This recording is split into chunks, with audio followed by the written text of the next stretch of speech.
Imagine 30% of America unable to heat their houses. Or gasoline $20 a gallon at the pump. It's running out.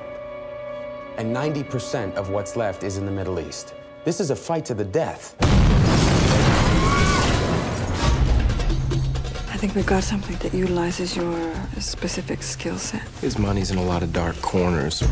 I want you to take him from his hotel, drug him, put him in the front of a car, and run a truck into him at 50 miles an hour. It's good to have you back in town, Bob. You want to know what the business world thinks of you? We think 100 years ago you were living out here in tents in the desert, chopping each other's heads off, and that's exactly where you're going to be in another 100.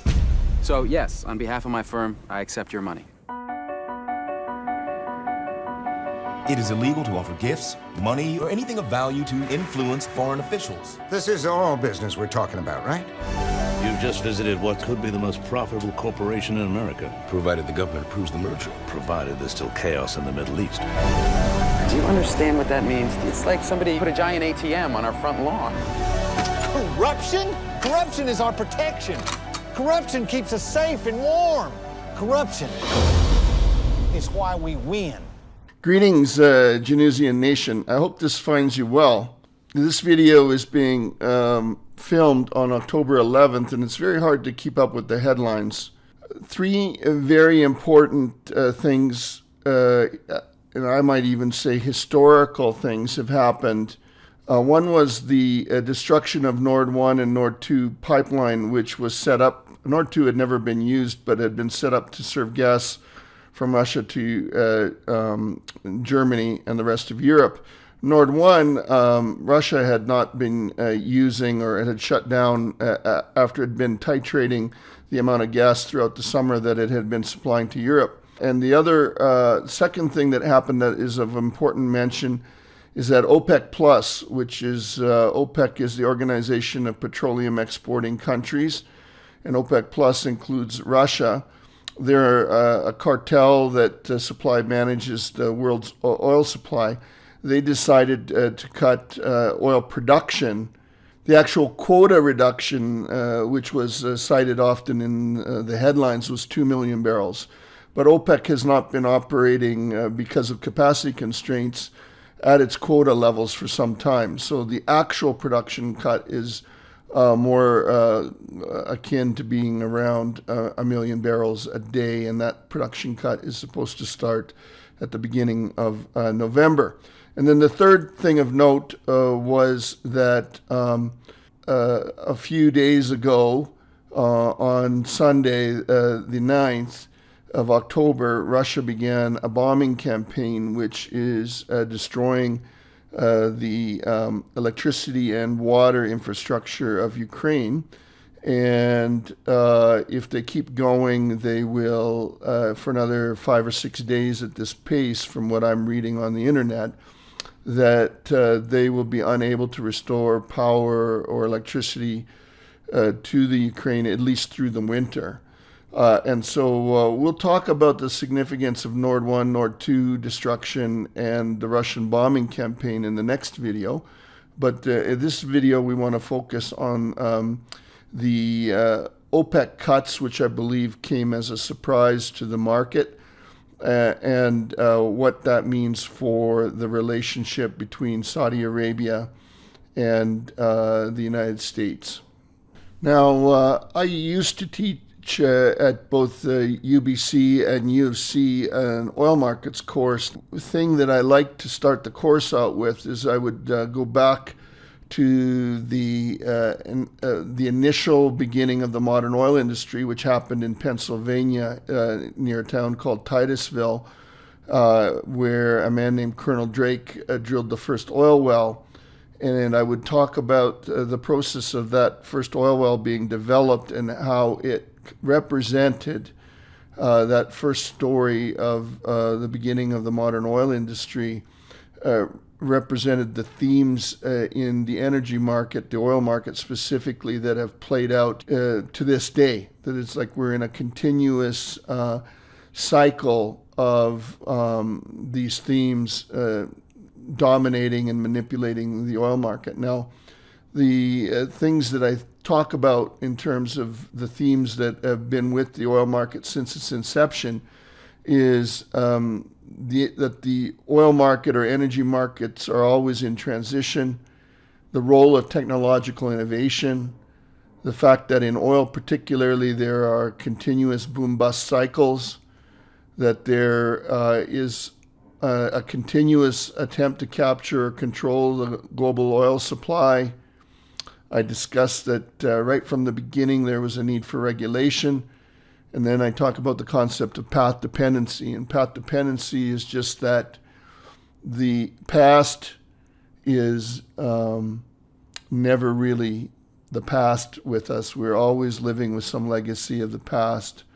And so where we are today in the global oil markets is very much a function of the way of decisions and choices that were made in the past, and the geopolitical environment and the way that things evolved. This latest Saudi-U.S. dispute is just another chapter, I believe the beginning of another chapter of this sort of ongoing saga playing out. If we're going to talk about the agenda for this video, we're going to give a brief history of the oil market and the formation of OPEC, remind ourselves of the petrodollar creation under Kissinger and the U.S.-Saudi alliance and the importance of that, how that's been a vital part of the global economy since the early 1970s. And then we're going to end by suggesting that Saudi Arabia's decision to cut production next month along with Russia is essentially another signal that we are transitioning to a multipolar world. As I alluded to earlier, the modern oil industry began in Titusville, Pennsylvania in 1857. Almost immediately, a man emerged, J.D. Rockefeller, who wanted to take control of the modern oil industry and the refining complex around it. And Rockefeller, who would, if you valued his wealth in today's terms, some people would suggest that he'd be worth over $1 trillion. He created a company called Standard Oil. And Standard Oil, by the 1890, controlled 90% of the U.S. oil market. And the U.S. was the primary oil producer in the world. There was an antitrust act called the Sherman Antitrust Act that was created in 1890. In 1911, that Antitrust Act was applied to Standard Oil and was used to break up Standard Oil into various firms. And those firms are called the sister companies, and a lot of what we would call the super majors like Exxon and Conoco, Gulf, they emerged out of those super majors are essentially legacy companies from Standard Oil. From the period of 1900 to 1970, the U.S. was the world's largest oil producer, and so it was the swing producer of oil in the world. And being the largest producer, it had a regulatory body. Most of the oil was being produced in Texas, and there was a regulatory body in Texas that was called the Texas Railroad Commission. Now, this regulatory body was initially set up to basically manage reservoir development in the United States, but it also became essentially a supply manager. So what happened was, in the wake of the Sherman Antitrust Act, and the breakup of Standard Oil, these large oil companies now could not collude in the United States market domestically to further develop the U.S. fields or collude domestically in terms of their production. But they could effectively still collude when they were going out and developing the rest of the world's supply of oil. So they went and they found oil in Latin America, and they found oil in the Middle East, and they attempted to collude and to enter into anti-competitive arrangements where they would agree to not step in and compete for sovereign business in each other's plays in different countries. And there's a couple of examples of that. There's the Anakari agreement, and there's the Red Line agreement that are examples of these attempts by U.S. companies to restrict competition in foreign development and in their plays with sovereigns.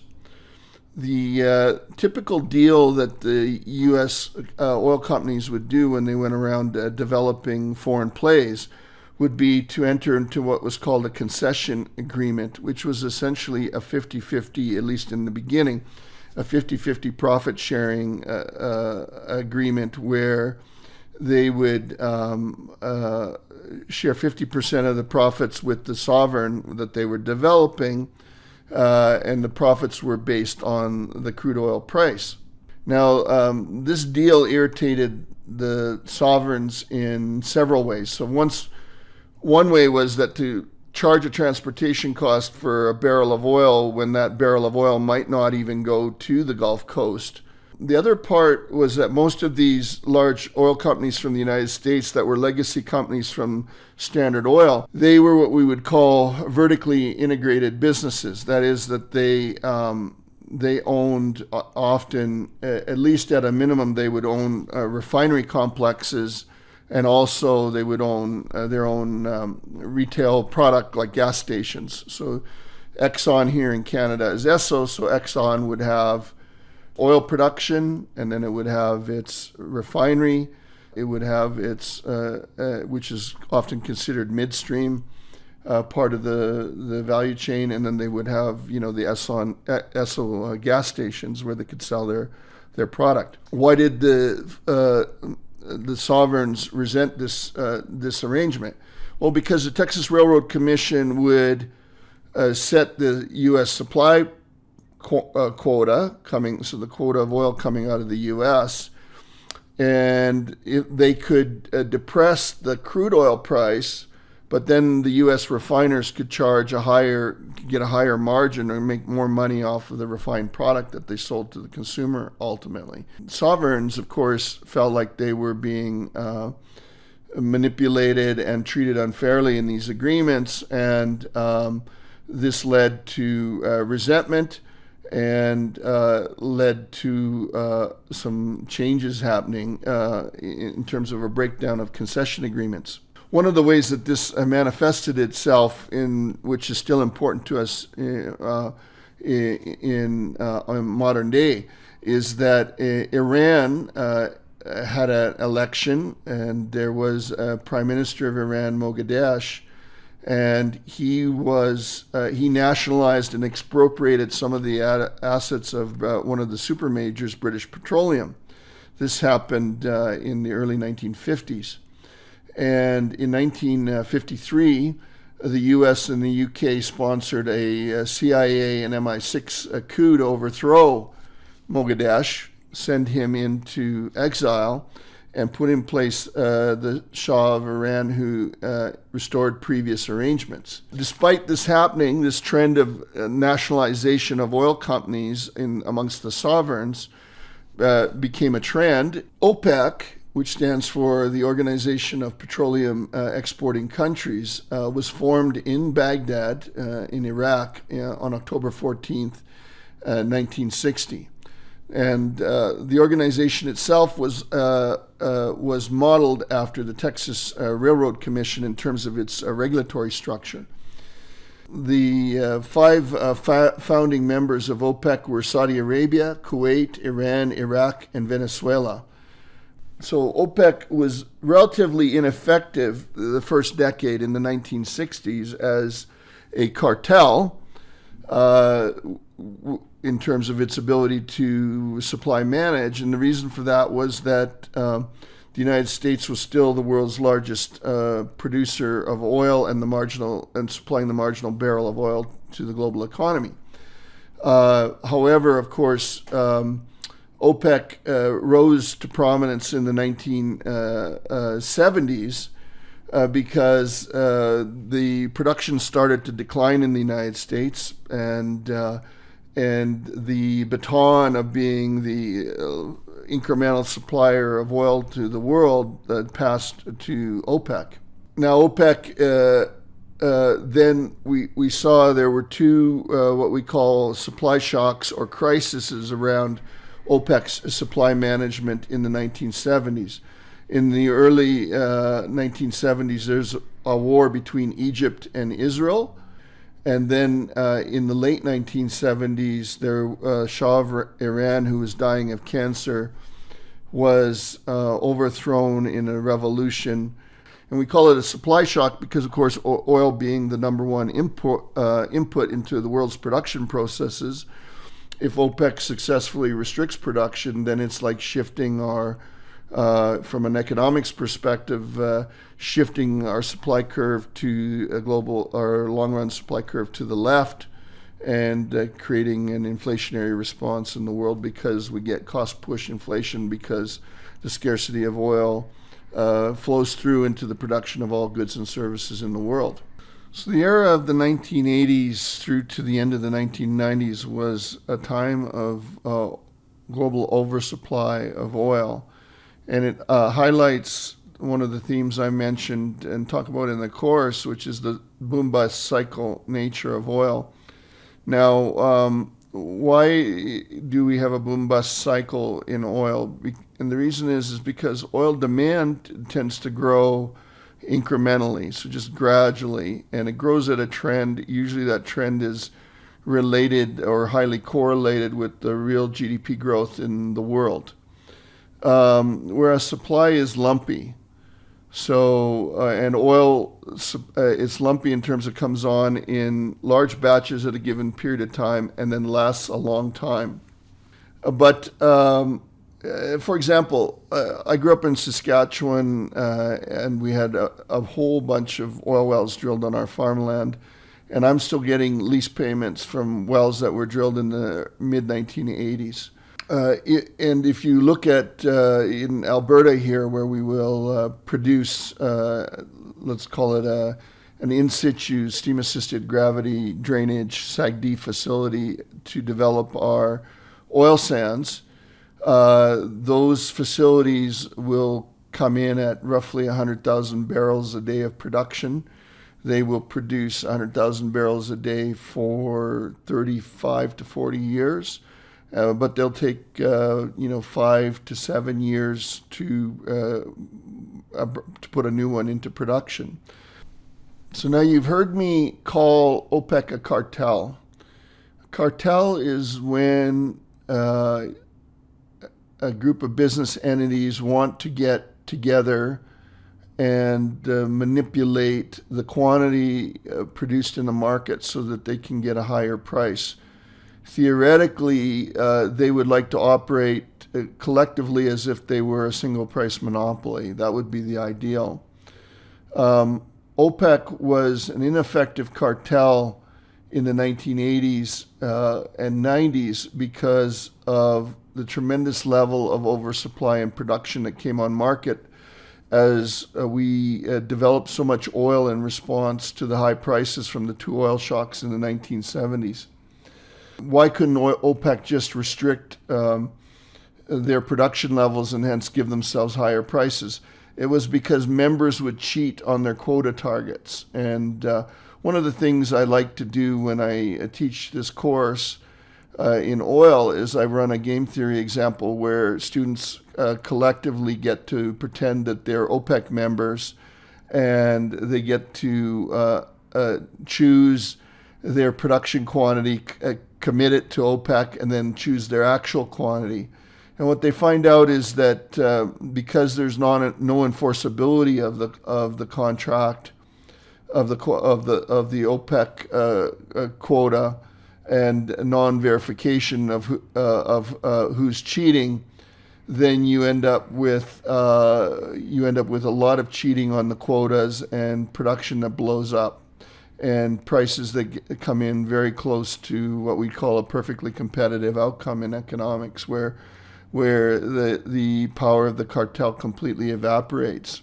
That situation has changed in current days because we find ourselves in an OPEC where the only two countries with spare capacity in OPEC right now are the United Arab Emirates, UAE, and Saudi Arabia. And Saudi Arabia has the most spare capacity. So instead of needing 10 or more members of OPEC to effectively restrict their production, you only need one or two. And so the ability of Saudi Arabia or United Arab Emirates to act collusively together and constrict world production and raise prices, along with what we call OPEC plus being Russia, is much more powerful than OPEC was in the 1980s or the 1990s, or even in the last decade, and we'll talk about that momentarily. You often hear when people are describing a romantic or interpersonal relationship, they'll say it's complicated. Well, the U.S.-Saudi relationship, geopolitical alliance, is complicated. They are more than a partnership of a trade alliance, and they are more than a military partnership. The U.S.-Saudi alliance, the recycling of Saudi Arabia's revenue of U.S. dollars into the global economy allows for what we call the petrodollar complex, which has allowed globalization and trade to expand. And it was essentially the regime that was adopted in 1973. Henry Kissinger, the Secretary of State for President Nixon, after Nixon had abandoned the gold standard in 1971. Again, the context behind the creation of the petrodollar complex was that U.S. oil production was declining in the 1970s, and they were no longer the marginal barrel of production, and they couldn't hold the gold standard. U.S. needed a new stable source of oil. U.S. wanted to maintain its dominance as the reserve currency in the world, so it asked that Saudi Arabia only sell oil in U.S. dollars. And Saudi Arabia had the largest excess capacity to stabilize the global oil market. Saudi Arabia itself has often represented 1/4 of the world's oil production capacity, and so has been what we call a swing producer for much of the world's history since the early 1970s, with a brief interlude in the last decade, as we'll get to momentarily. Saudi Arabia has been in constant geopolitical competition with Iran, and they've needed some security guarantees from the United States as those struggles have moved into their region through Yemen. Now, some of that is based, at least in part, from the fact that the Saudi Arabia is a branch of Islam called the Sunni Muslims, and Iran is Shia. And so the arrangement between the United States, in which the U.S. provides arms and security agreements for Saudi Arabia, protects them from their regional competitors, whereas Saudi Arabia provides oil and recycles the U.S. dollars into the global economic system, and so that Saudi Arabia then provides the anchor for the petrodollar system. The largest purchaser by far of a U.S. arms, military arms, is Saudi Arabia. And it's allowed Saudi Arabia to compete for regional Middle Eastern hegemony with Iran and with the U.S.'s support. So, in the past decade, the U.S.-Saudi Arabia relationship has started to deteriorate. And one of the primary reasons of this, which started about 10 years ago in terms of its emergence, was U.S. shale. This oil that has been found trapped in hard rock formations, the U.S. discovered a way to economically extract it through a process called fracking, or hydraulic fracturing of the rock. And this is gets, as we highlight back to that I mentioned, that one of the themes in terms of oil and energy more broadly is technology. Of course, we believe in economics almost with a religious zeal, that if we allow prices to bear and markets are functioning properly, that scarcity will lend us towards technological solutions to our economic problems. Of course, in practice, it's not quite that simple because markets are rarely functioning optimally, and there is no such thing as a naturally occurring market. USA oil production went up from 5 million barrels to 13 million barrels a day through the addition of this shale oil. The U.S. became a net exporter of petroleum products. And so this need, where U.S. was consuming 5 million barrels of imported oil a day that they were getting primarily from Saudi Arabia, this need was diminished, dwindled, and in fact reversed itself to the point where the U.S. was an exporter of oil, and that, of course, broke down the petrodollar system. A journalist was named Jamal Khashoggi in 2018 was murdered. At least U.S. intelligence, or what we're led to believe by what we read from at least the Western papers, is that this was an assassination that was set up by the Saudi prince Mohammed bin Salman. And Trump tried to cover this assassination up, but Biden has used this as a wedge issue to put pressure on the prince.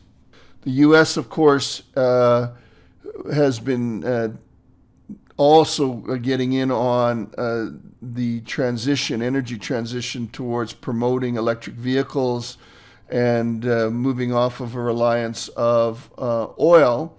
We'll talk about that more in detail in a subsequent video, a few videos down the road.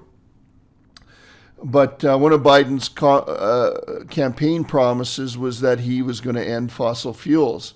Now, this is very naive because, of course, right now in the West, demand for oil continues to grow globally. And in the West, demand for oil has remained relatively constant at 45 million barrels a day, whereas we only produce 30 million barrels a day. And of course, that's kind of at the heart of our problems and conflict with Russia that we have right now. What we've seen is that, of course, as the U.S. became self-sufficient even a net exporter of oil, that Saudi Arabia had to look to other clients. So now they started to sell to China and India, and those clients have become more important to them than the United States. So to maintain, whereas China remains one of the world's largest, if not the world's largest, importers of oil.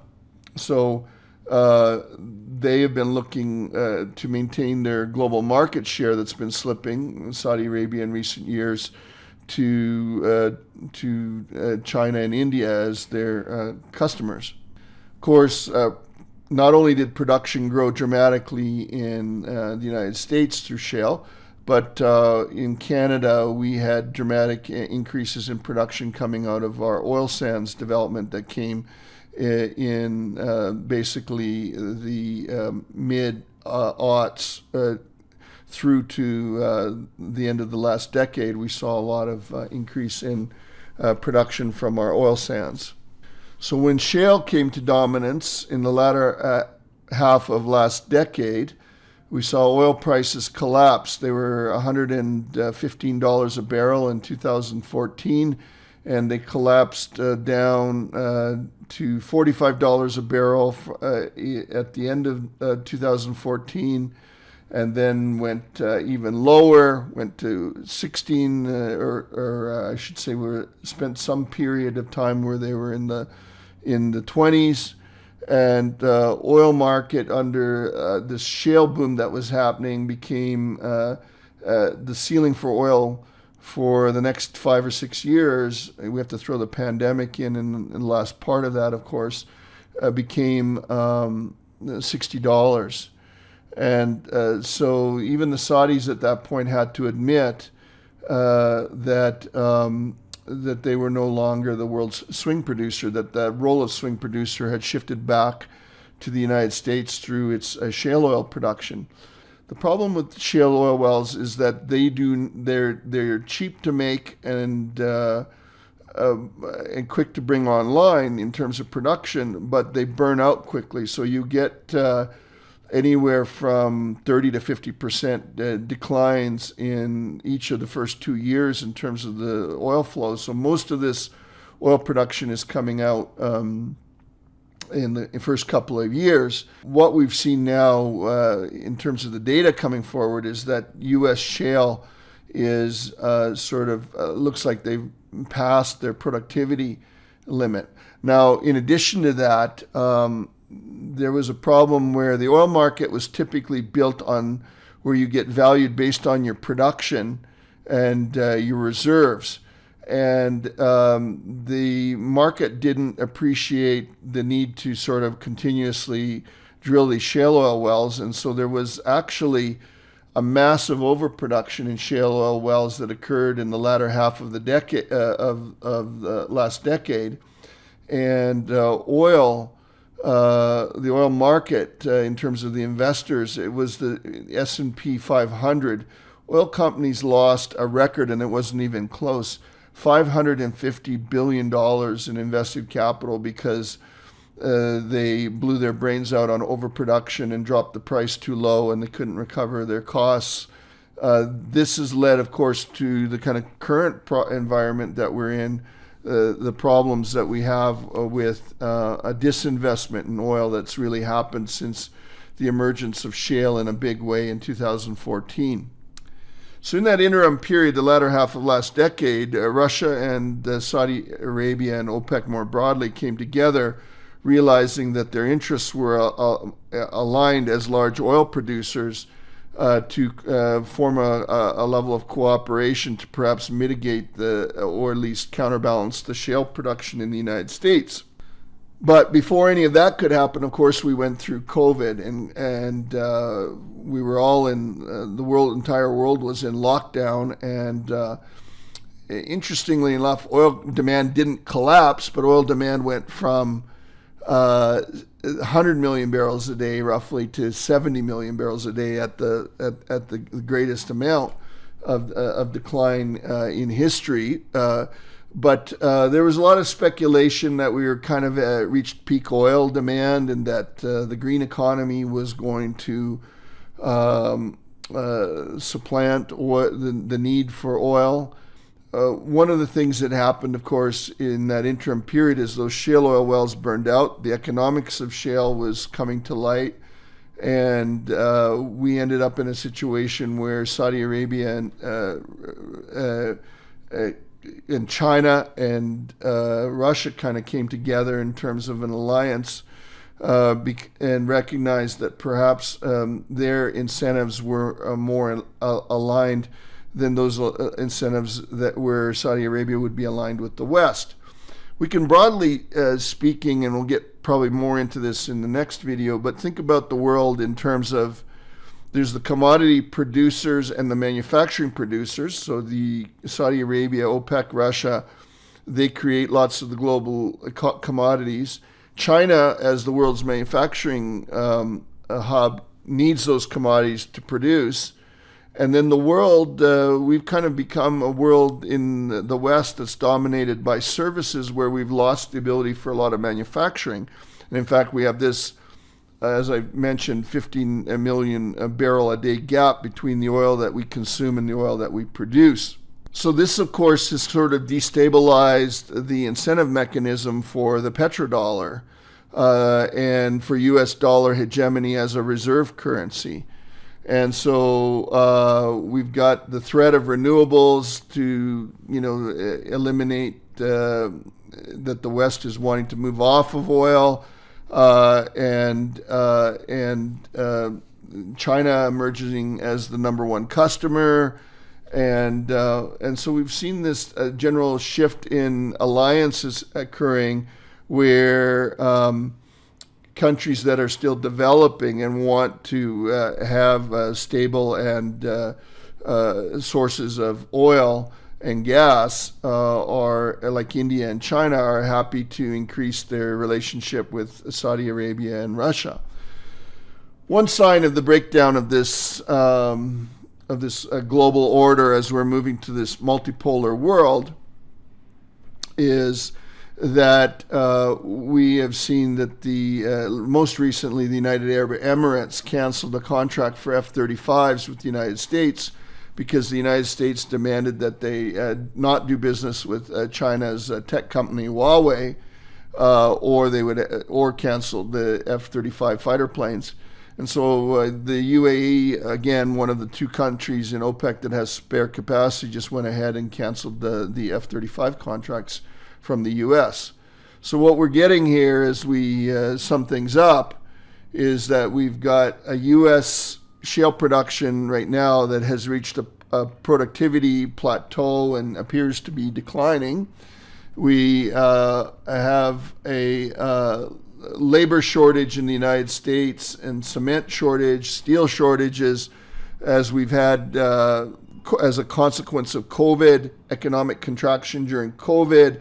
Right now, Europe, heavy industry is contracting, so steel and other things that are made to supply industrial processes that would be coming out of Germany and other spots in Europe because of a shortage of natural gas, those have been declining. And the U.S. has lost its ability to stabilize with the marginal barrel. And so one of the things that we've seen is that the U.S. has something called the Strategic Petroleum Reserve. That was set up after the second oil shock, or I should say, I believe it was set up in 1976 under Gerald Ford's administration. And the idea of the Strategic Petroleum Reserve is to provide in underground caverns. They store oil in the United States, and it's used to stabilize in times of scarcity where supply gets constrained, to protect against OPEC potentially constraining shocks, or creating an oil shock by constraining supply. Rather, they could release oil into the market. So the Biden administration, when they went into the proxy war with Russia through NATO at the beginning of the year, decided in April that they would start to release about 1 million barrels a day, 7 million a week into the U.S. oil supply to further the global production of oil as Russia and prevent OPEC and Russia from potentially creating an even deeper supply shock. The problem, of course, with that is that those supplies are limited, and if they were going to run at current capacity, they'd be completely out of oil in a year, and their military wouldn't like that to happen because then suppose China walks into Taiwan, or they want to have some sort of military engagement where the military needs that oil production, and they don't want to take it away from the domestic market. They would be without an ability to stabilize the global oil market. So the SPR is dwindling. It was supposed to be shut off after the midterms. A cynical view might have been that it was Biden's attempt to manipulate oil prices downwards so that the American consumer wouldn't be angry and vote Democrats out of the House and Senate seats. That, of course, has something to do with it, especially the timing of when they were initially going to shut it off right after the midterms. But Saudi Arabia has been infuriated, and OPEC more broadly, by suggestion that the world wants to install a price cap in terms of what customers would pay for Russian oil. Now, if you think about it, it's Western consumers telling non-Western producers what price they should get paid for their commodity, they should sell their commodity at. So OPEC, of course, is extremely against this idea of a price cap, and India and China themselves are not willing to implement it, so it becomes ineffectual if you can't get the two of the largest countries in the world and consumers of oil and gas to sign on to it. It becomes ineffectual. But nonetheless, the idea that the West can dictate terms as to what price OPEC or large oil producers should sell their oil at is an anathema to OPEC, and this has further strained relations. Of course, from the U.S.'s perspective, they want to maintain their U.S. dollar dominance in the world. And one of the things that we saw was that Saddam Hussein, some will argue that the real thing that prompted the U.S. invasion into Iraq, because if you look back and look at the geopolitical history of Iraq, Saddam Hussein was essentially weaponized as a foreign dictator by the United States so that he could enter into what ended up being over a decade war with Iran, where there was, and he was used by the United States as a tool to basically undermine Iranian power in the Middle East. But when he decided that he wanted to sell, Saddam Hussein, the dictator in Iraq, wanted to sell oil to Europe in EU in euros, that's when the United States invaded him. So some analysts will suggest that in order to preserve the petrodollar, the neocons in the U.S. government effectively engineered a series of false flag things, uranium yellow cake, false association with bin Laden, all kinds of things to justify the invasion of Iraq. Last summer, Biden went to visit Saudi Arabia to request that they expedite increased production from both Saudi Arabia and OPEC more broadly. There was a speech that MBS gave after Biden left that was quite critical of U.S. energy policy, which again we'll get to in a subsequent video more broadly about Western energy policy. But the highlights in terms of the key points that MBS made in that speech were that as follows. He said that Saudi Arabia would play some role in limiting climate change, but considerations must be given that different countries are at different stages of development.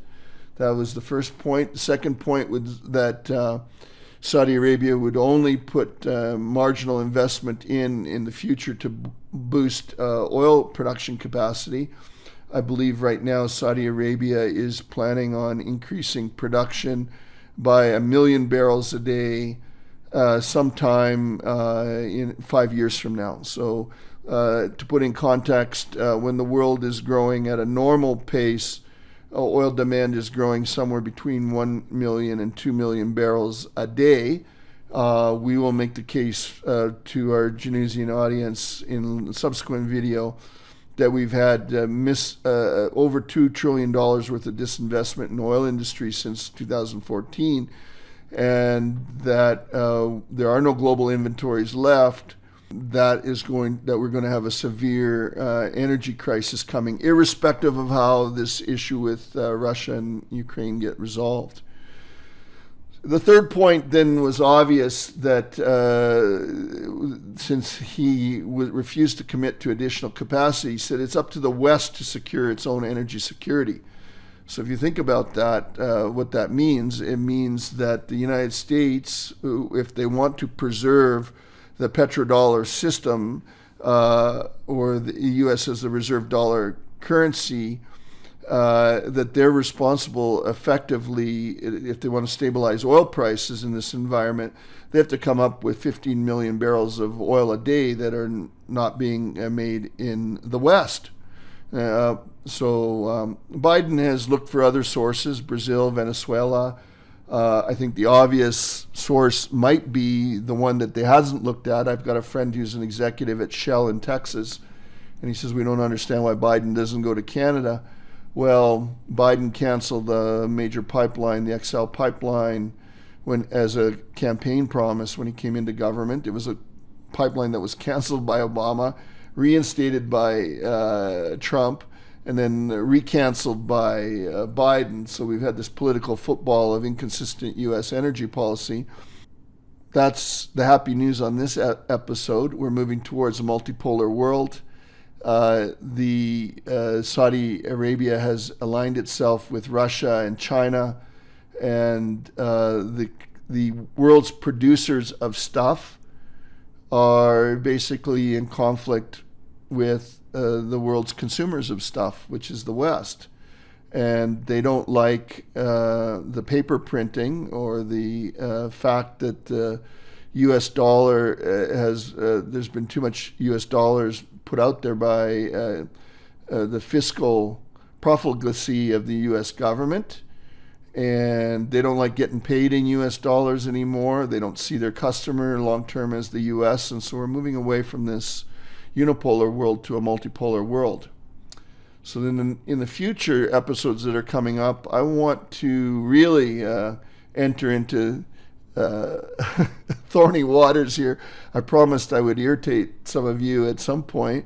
I want to talk about what I think are Russia's strategies for the twin war that it is prosecuting right now against the West. One in military war in the Ukraine, which is a proxy war they're fighting with NATO, and an economic war which they want to fight with the West, and discuss what I think their strategies are in terms of what they want to accomplish.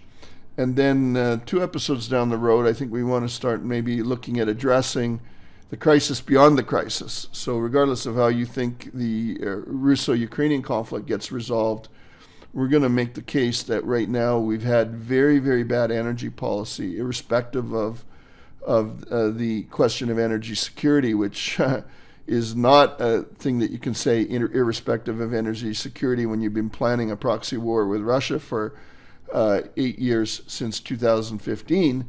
But even beyond that, we have a looming energy crisis in the West, and we want to make the case that we have to do a dramatic pivot if we want to stabilize our democracies and have a sensible environmental transition policy going forward. That's it for now. I will see you same bat time, same bat place here in a subsequent video. Take it easy, Genusians. Ciao for now. But the biggest explanation by far is that Russia is a resource economy, a country whose wealth heavily depends on its export of oil, gas, nickel, aluminum, and other such commodities.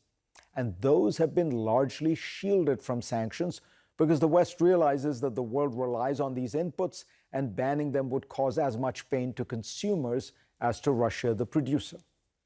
Washington's sanctions have been well planned and well executed, with one exception: energy. If the goal is to reduce Moscow's oil revenues, the sensible strategy, assuming you can't cut off all Russian oil supplies, would be to allow petroleum to flow unrestricted while working on a long-term plan to reduce Western dependence on Russian energy. That way, for now, supply would stay plentiful, which means prices would stay low. Instead, Western countries announced an embargo on Russian oil. The price cap on Russian oil, now proposed, is an effort to correct these mistakes and essentially negate the effect of the oil embargo. So were the efforts to get Saudi Arabia and other Gulf states to pump more oil, which have failed. The Saudis miscalculated how badly their decision would go down in Washington, and it will cause a rupture in relations between the two countries. But the larger problem is the West's incoherent energy strategy. It has underinvested in the energy it actually uses today, which is fossil fuels, based on magical thinking about the energy of tomorrow, renewables, which really will come the day after tomorrow. The greatest danger to the United States is that much of this economic war is being waged by America alone, using the unique status of the dollar as its weapon. Because countries need to use the one truly global currency, the threat to cut them off from it allows for extensive sanctions that can touch on goods and services that are not even produced in America. The dollar hit a 2-decade high last month because of the lack of alternatives to it. But at the same time, many major countries, from India to Saudi Arabia, the Gulf states, Turkey, Indonesia, and of course China, are searching for ways to shake off the hold of US currency and escape the long reach of Washington's economic power. As I've suggested before, President Biden needs to make a speech in which he explains that it is only because of the unprecedented nature of Russia's challenge to the rules-based international order that Washington is wielding these weapons, and that they will never be used in normal circumstances or for purely parochial interests. Wherever possible, Biden should be trying to keep the widest number of countries on board. Otherwise, even if America were to win this struggle with Russia, future historians might remember this as the moment when countries around the world began to reduce their dependence on America, and when Washington lost what a French president once called the exorbitant privilege of holding the world's reserve currency.